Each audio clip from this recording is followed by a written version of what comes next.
Donald Trump today failing in his efforts to dodge, spin away, and avoid answering the $64 million question of the hour.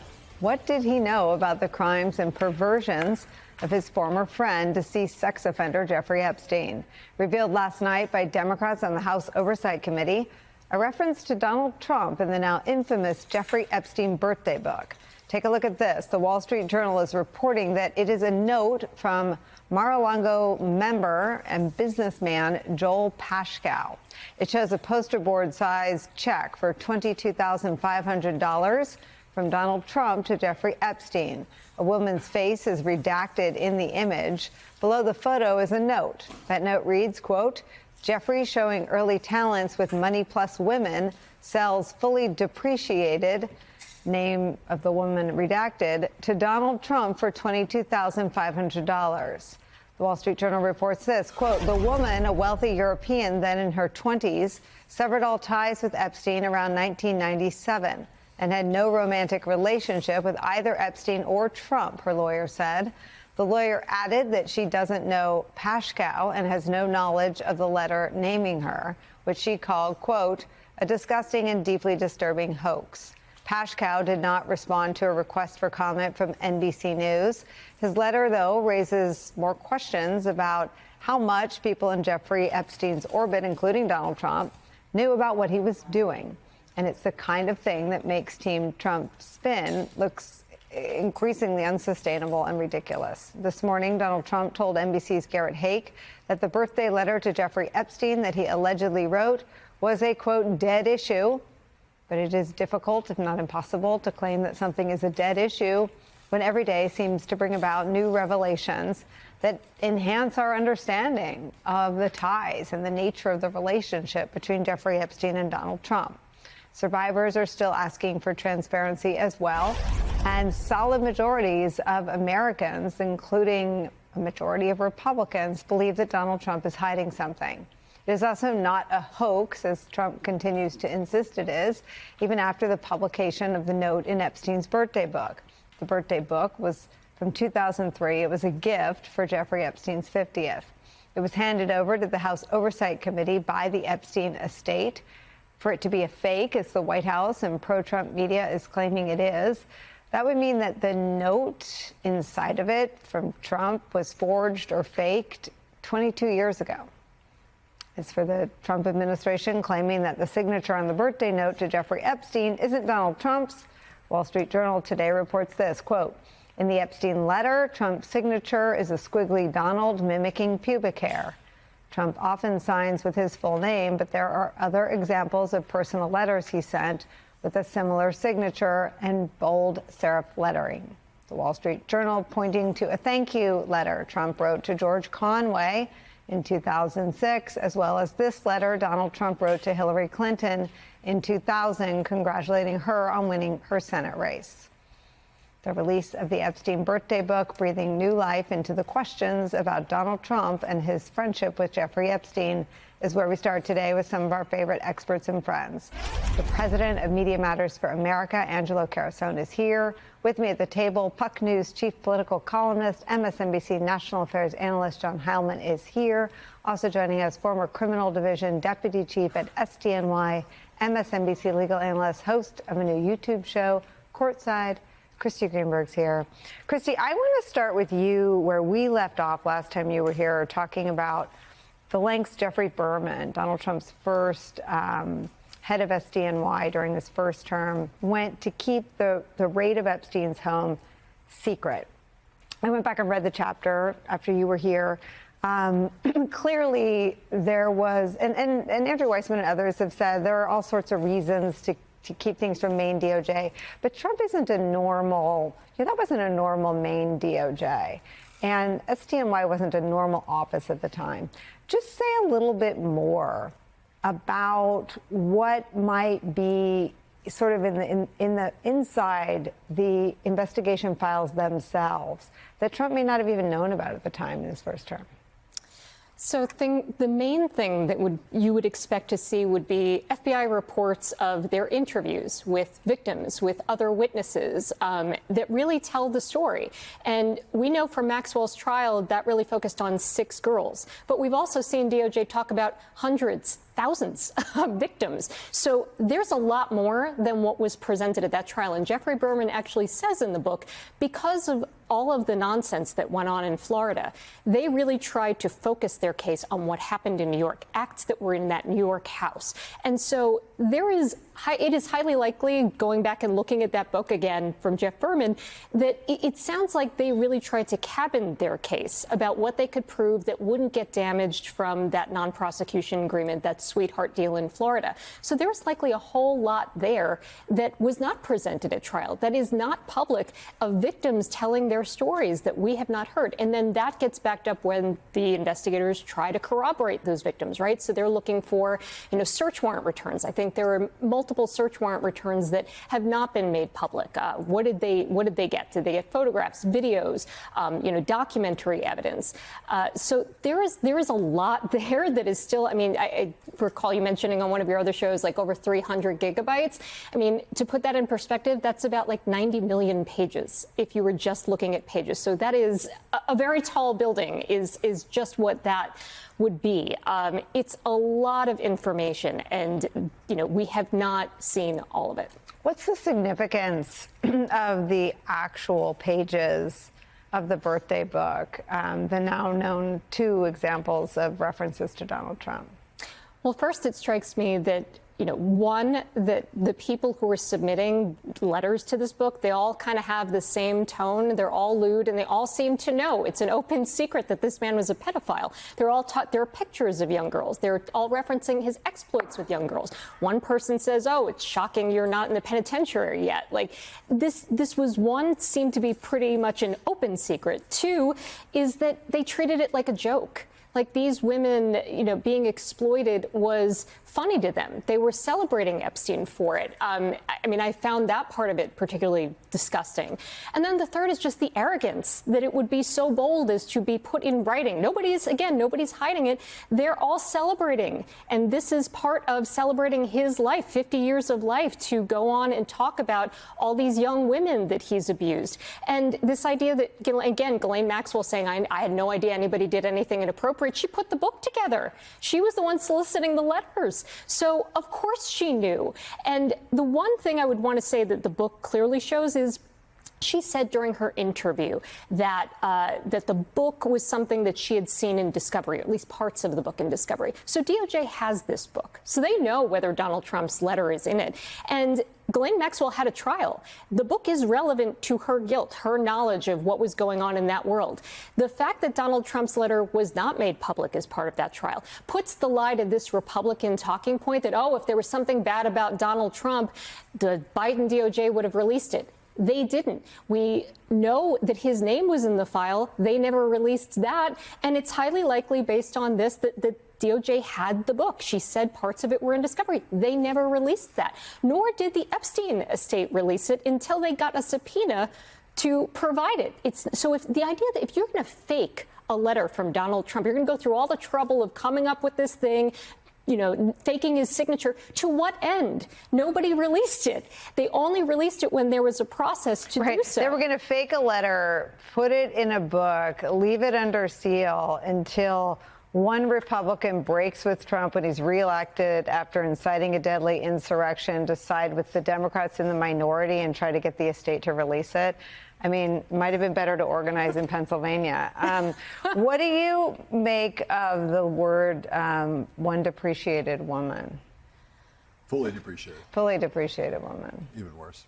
Just sickening. It's so sickening. And what the message that it sends to not just Epstein's victims and Maxwell's victims, but all sex trafficking victims, that this is a president who, again, it fits in with what we knew about him, the locker room talk. It's that kind of nonsense that, continues to be perpetuated. It's just more of that.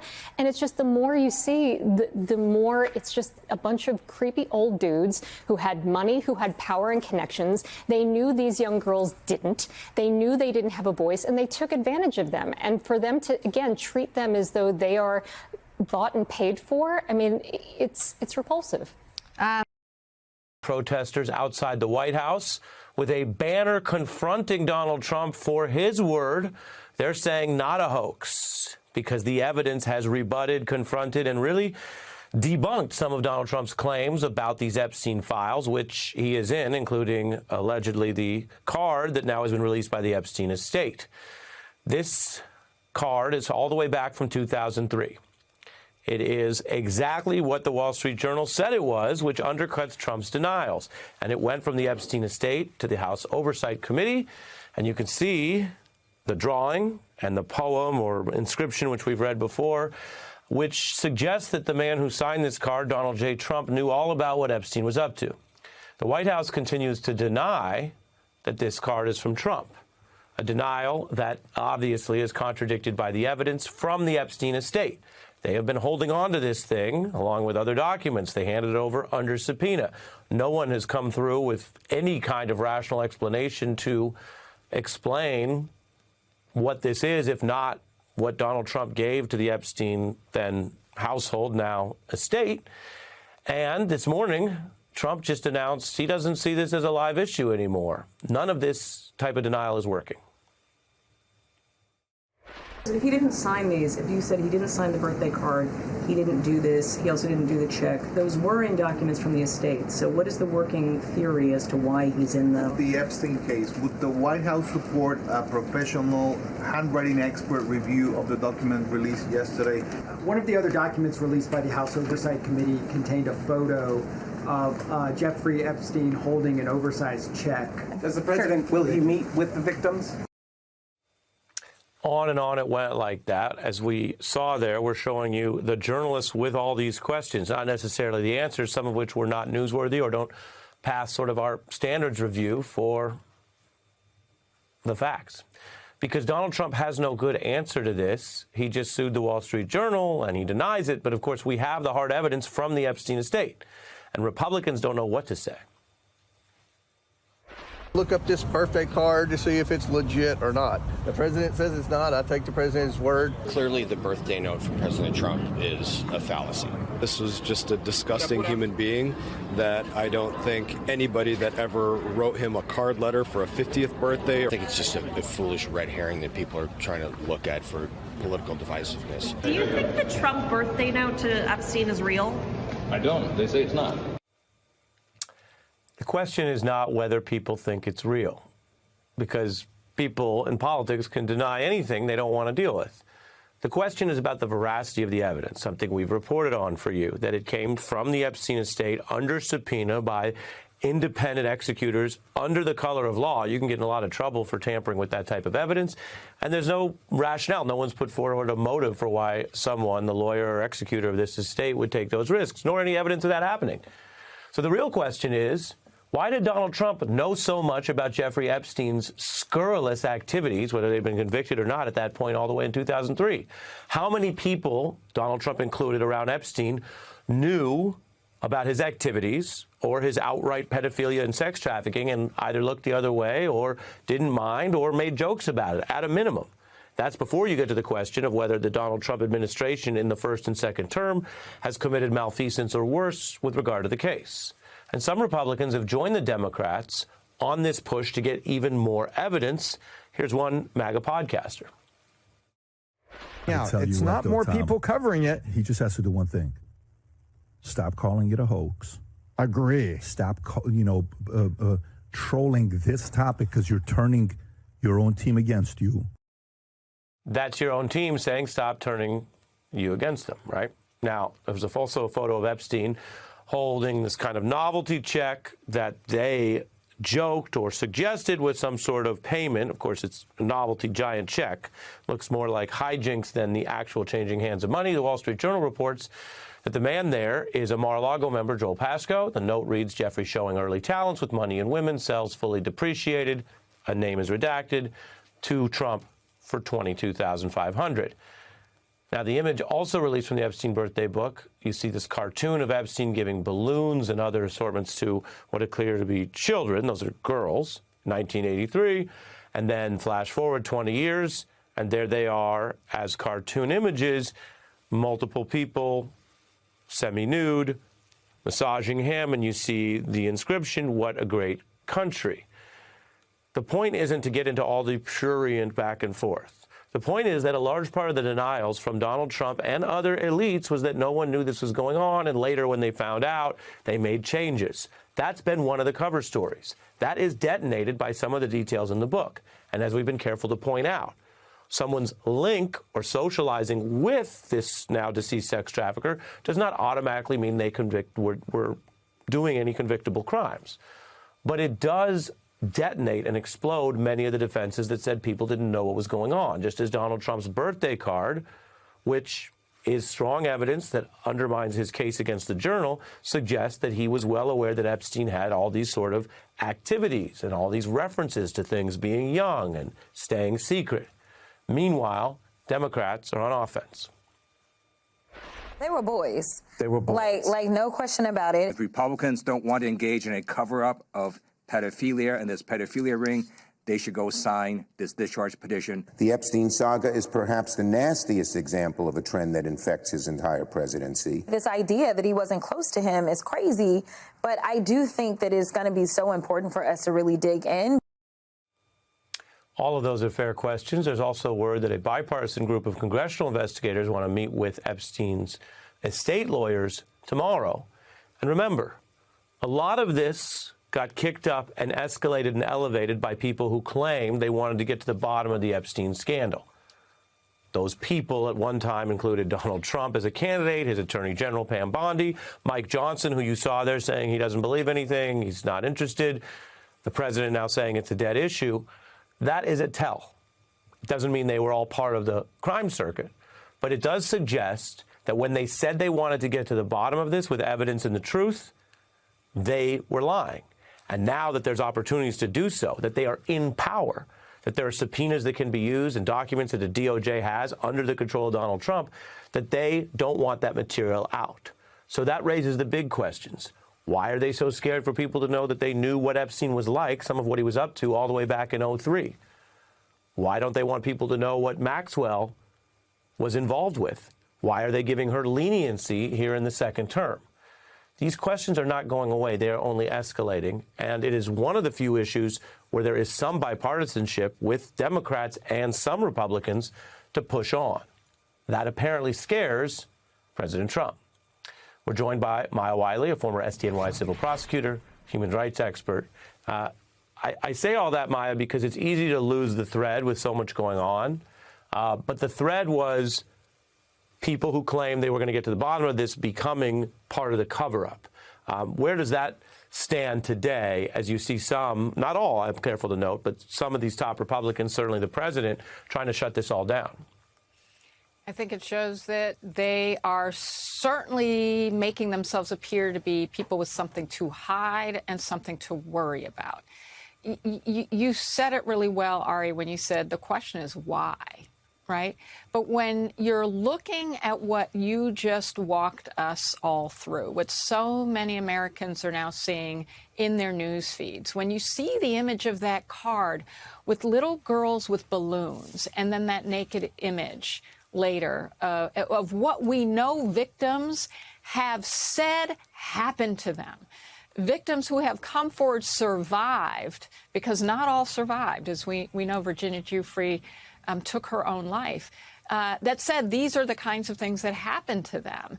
And then to have elected officials say, don't believe your lying eyes. We're just going to call it a hoax. I mean, we're just going to say it can't be believed. This is a pattern where the American public has said, wait, what? Why? And why aren't we shining a light on what happened here and something that was literally federal crimes of sex trafficking that includes minors, and where we have a history of powerful people not only engaged, but even in his first prosecution, helping to tamp down the serious nature of the alleged crimes so that we know in the future more crimes were committed from an administration that is telling us all right now as it's threatening to violate the rights of Americans and people and residents in American cities because of crime, that he will not actually suggest that there is any legitimacy to investigating what and being transparent about the very allegations that there were powerful people potentially engaged in crime, and crime that included children. It is simply outrageous, and one that I'm just shocked by one thing. How can anyone who supports the president just say, stop calling it a hoax? What about stop refusing to be transparent about sex crimes? What about that? It's criminal behavior we're talking about. And stop giving leniency in the prison assignment to his co-conspirator. I want to play the top banker, Jamie Dimon, very important person. The bank was basically exposed for bending over backwards for Epstein in the Times account this week. He gave his first big response today. Take a listen. We totally regret ever having done business with that man. But we always get better when we do. So when you talk about cyber safeguards or anti-money laundering or bad guys in the system, we're always trying to improve that.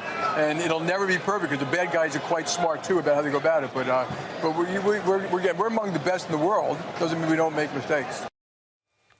That's Dimon's response. It speaks to, again, the seriousness of this issue. People say, oh, is this conspiracy theories? Is this D.C. politics? This is hitting a lot of different places that have tried to be secretive. And while Mr. Dimon says they have these programs, including AML, anti-money laundering, the Times account showed whether or not Dimon knew about it. They didn't find that in writing, but it showed that other people, top people at the bank, did know about it. The AML flags were waived. They just gave an exception to this horrific deceased sex trafficker.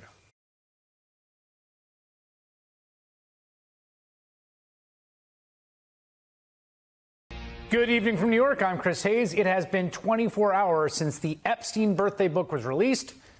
And let's be honest, Donald Trump has been caught dead to rights.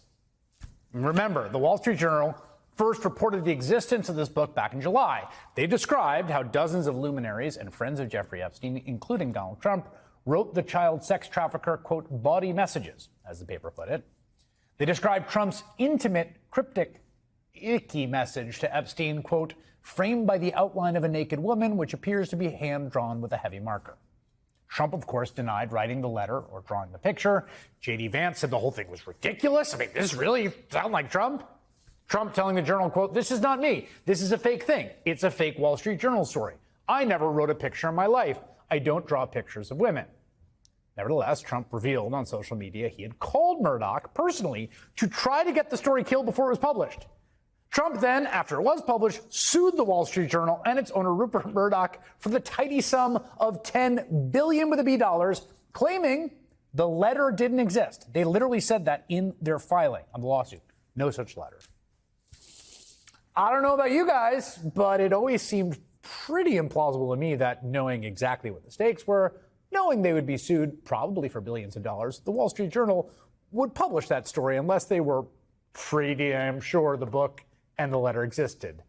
And of course, it did.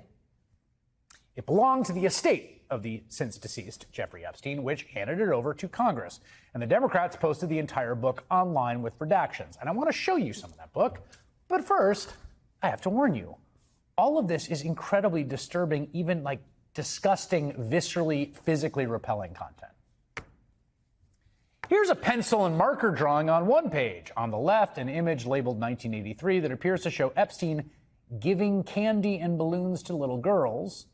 On the right, another image of a group of girls, maybe the same ones, maybe a new crop in 2003, massaging an unclothed Epstein above the caption, "What a great country," with Mar-a-Lago seemingly in the background. There's actually an entire section of the Epstein book labeled Children. It includes redacted photos of a prepubescent girl in pajamas posing and playing the piano, as well as a hand-drawn picture of a wedding with the childlike inscription, "Here comes the bride, all dressed in white. Where is the groom? He's in the ladies' room."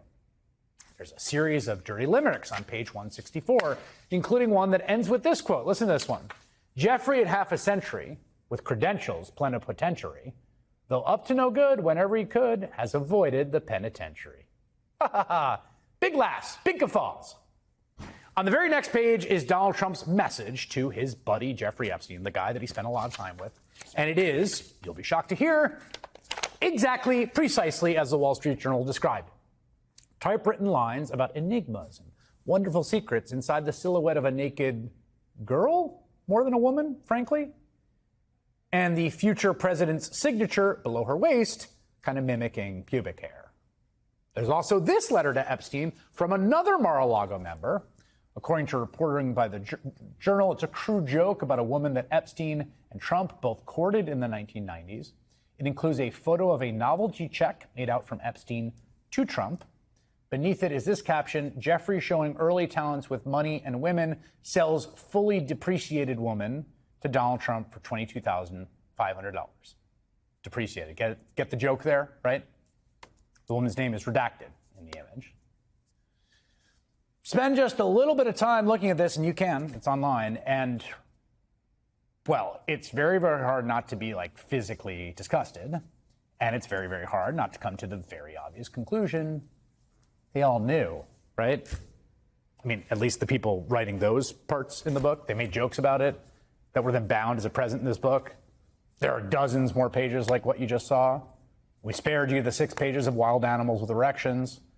I mean, look, if this book were given to someone who wasn't subsequently revealed to be the most prolific sexual predator and insatiable pedophile, probably in recent memory, maybe you could be like, oh, well, he just seems like a bawdy guy. But it is that, right? We do know what he did. And so together, the whole thing is worse than we thought, much worse, because it is exactly what it looks like. Every single page seems to convey what Donald Trump, on the record, in print, told New York Magazine about Epstein back in 2002. Same kind of wink, wink, nudge, nudge, right? He's a lot of fun to be with. It's even said he likes beautiful women as much as I do. And many of them are on the younger side. Huh? What more evidence do you need to know that as president, Donald Trump has been lying to cover up something about his relationship with Jeffrey Epstein, the nature of it, the things they did together, their shared interests? But now he's been caught red-handed, and he's pushing Republicans to just keep lying their way out of it. This absolutely was not the president's authentic signature, and we have maintained that position all along. The president did not write this letter. He did not sign this letter. The president said that's not him. I believe the president. From what I see, it's not a signature. I've seen Donald Trump sign a million things. We've seen the auto pen's been used quite a bit with the Biden administration, so I've never known Trump to be much of an artist either, so I'd kind of draw that into question. Now, we haven't brought in signature experts or anything like that. If this truly was a forged document, shouldn't the Oversight Committee look into this? I don't think the Oversight Committee is going to invest in looking up something 22 years ago. We're going to look. So you're just going to take the president at his word that what does it have to do with anything? What does it have to do with anything that Donald Trump wrote that letter to Jeffrey Epstein? Now, the Journal and others proved pretty conclusively that the signature, the syntax, and drawing itself are all obviously identical to Trump's over the years. Trump's allies keep lying about it. And again, to believe the letter is a hoax, you'd have to believe that it was forged by some mysterious third party in 2003 and then included and given to Ghislaine Maxwell, who included in the book, not knowing it's a forgery. It was bound and given to Epstein more than 2 decades ago from Ghislaine Maxwell because some aliens came down and made it up. I mean, that's not a denial. That's a pathetic conspiracy theory. But that's what they're saying. That is their contention. And after staying uncharacteristically silent for a day, in fact, not taking questions at a signing that he did an executive order today, Trump finally did take a question just moments ago about the birthday letter, and you'll never guess what he said.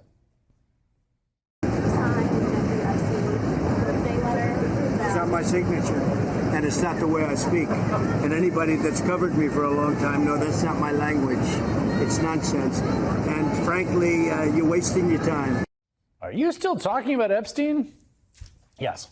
The more we keep learning about, truly, I mean, the scale of Epstein's depravity, the more it puts a spotlight on Epstein's old pal, Donald Trump, and his past behavior.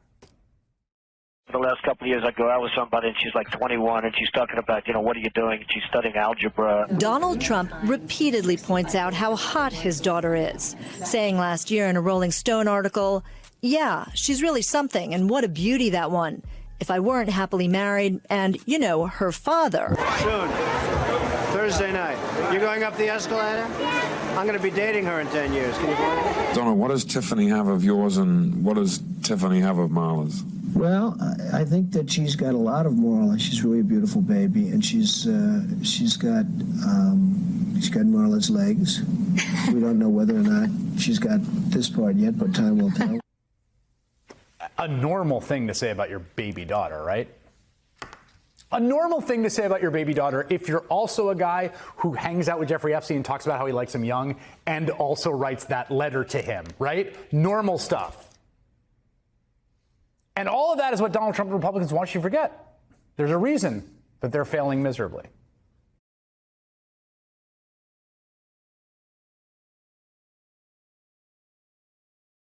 Well, it took them more than 24 hours, but the breaking and totally unsurprising news of the night is that Donald Trump, on his way into that restaurant tonight, finally said the words, "It's not my signature."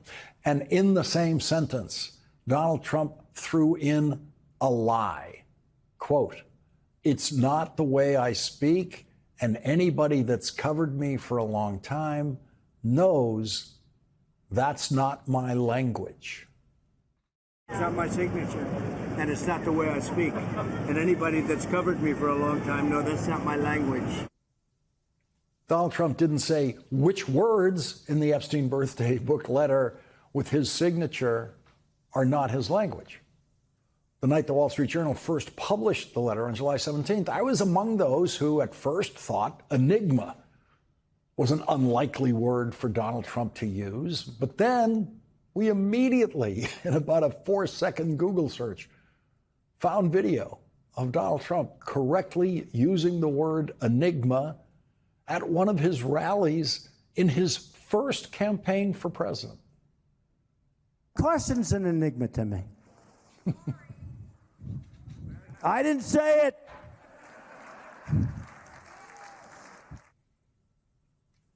Every other word in the Donald signed birthday message to Jeffrey Epstein is in the vocabulary of the average first grader in America. Donald tells Jeffrey in that message, "We have certain things in common, Jeffrey." And Donald says, "Happy birthday, and may every day be another wonderful secret." What do you mean that's not my language? That's everyone's language. And so, in the very same sentence, when Donald Trump said tonight, "That's not my signature," he lied and said, "That's not my language." Of course it's your language. It's everyone's language. Even enigma is your language, Donald. Donald Trump was then asked a question to which he convincingly said, "I haven't even thought about it."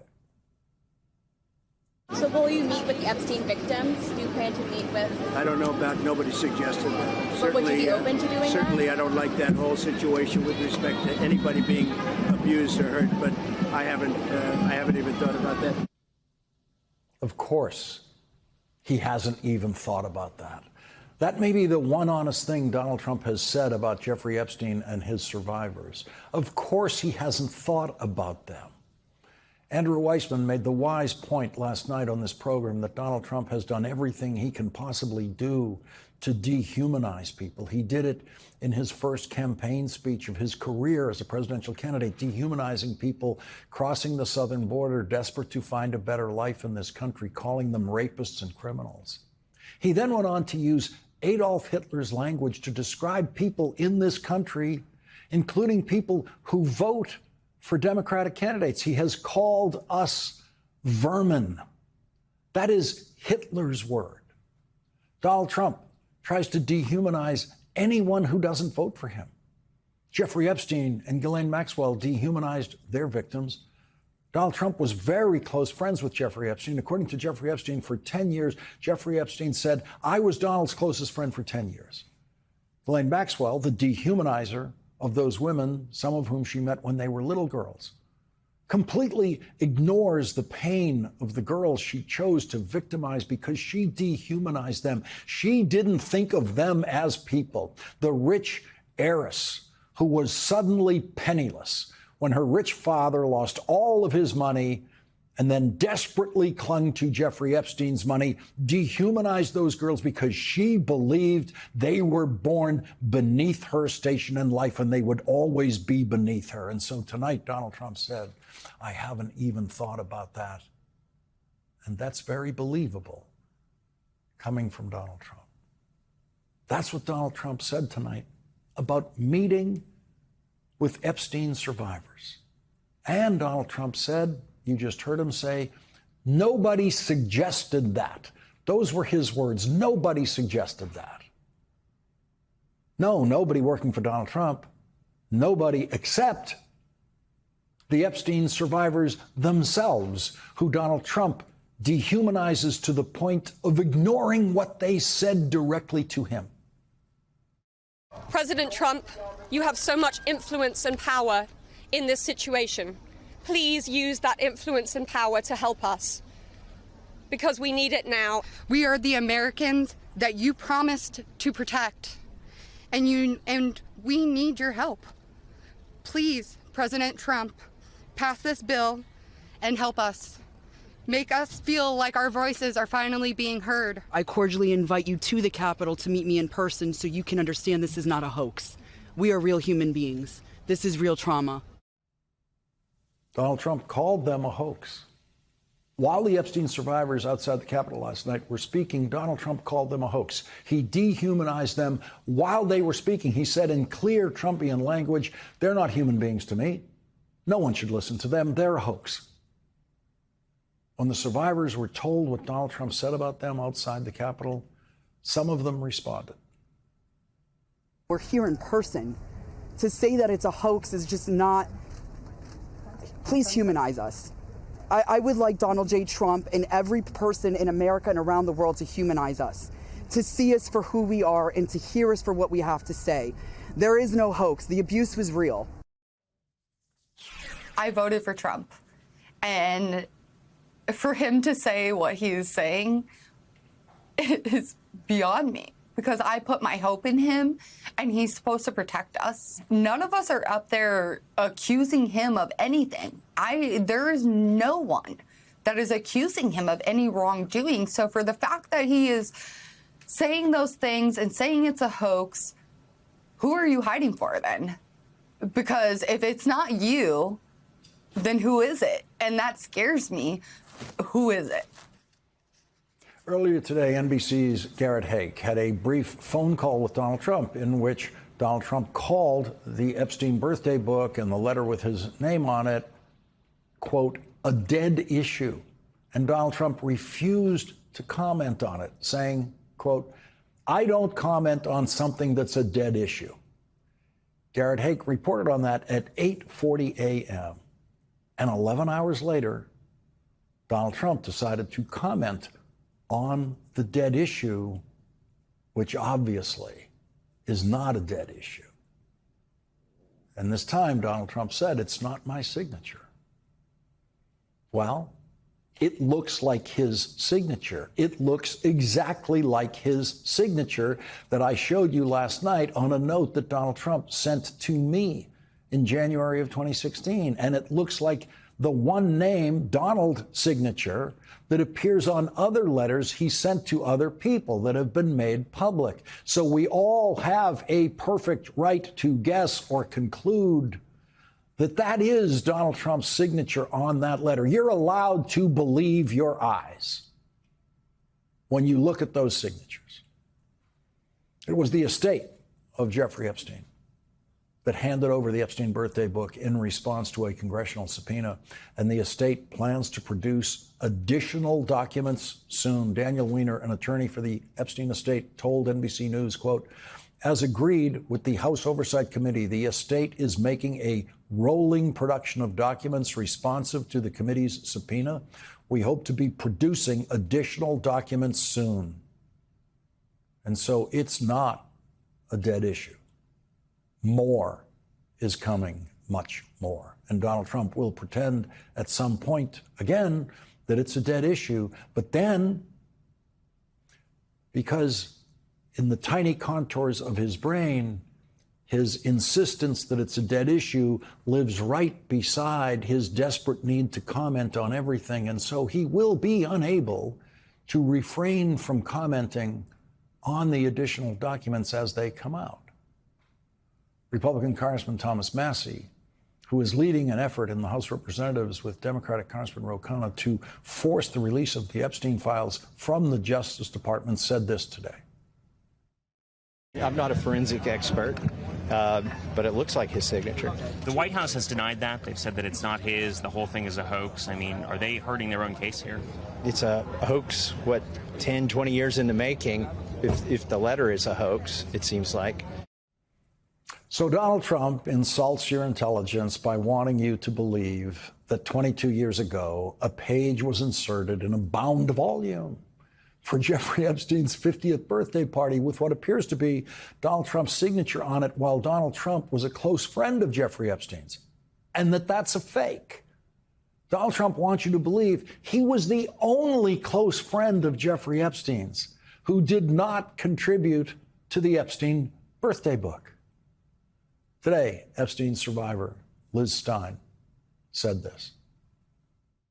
Well, I think it's important for people to understand that the birthday book was produced by the Epstein estate, so it's coming right from the source.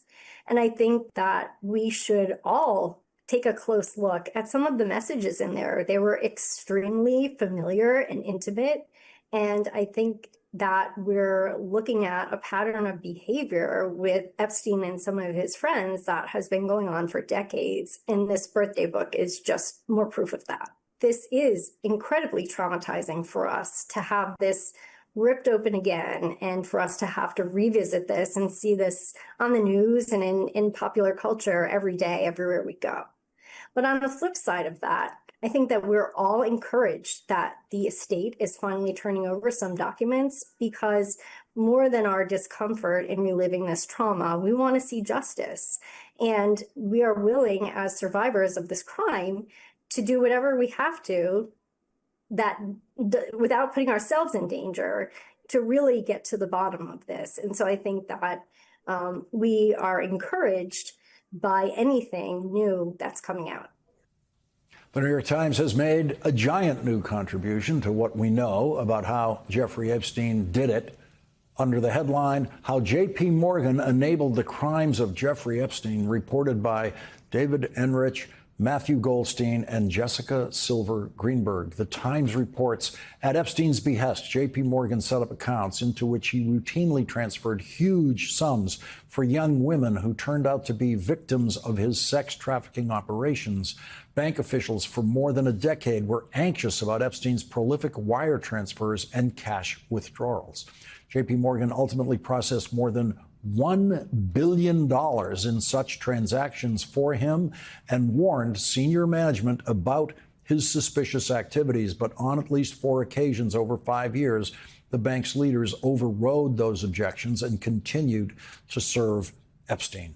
In 2003, Epstein withdrew more than $175,000 in cash from his J.P. Morgan accounts, a huge haul, even for someone with millions at the bank. Outside investigators later found that Epstein paid almost that exact amount to women that year. J.P. Morgan recognized that those withdrawals needed to be reported to federal regulators that monitor large cash transactions, but the bank failed to treat those withdrawals as an early warning system for itself. Indeed, J.P. Morgan's anti-money laundering specialists subsequently acknowledged that such withdrawals should have alerted the bank to the possibility that Epstein was committing crimes. The current head of J.P. Morgan, Jamie Dimon, testified under oath that he had nothing to do with the decision to continue doing business with Jeffrey Epstein. The Times reports the fallout for J.P. Morgan has been limited. In 2023, it paid $290 million to settle a lawsuit brought by roughly 200 of Epstein's victims and an additional $75 million to resolve related litigation brought by the U.S. Virgin Islands, where many of Epstein's crimes took place. The payments were a rounding error for a company that raked in more than $50 billion in profits that year. The bank didn't admit wrongdoing and is trying to force its insurers to cover some of the litigation costs. No regulator took action against J.P. Morgan. No executives lost their jobs. Dimon remains one of the most powerful bankers in the world. Perhaps it's time for one of the reporters in the financial news media who get to question Jamie Dimon occasionally to ask him if he would meet with the Epstein survivors and see if Jamie Dimon has a better answer than, "I haven't even thought about that."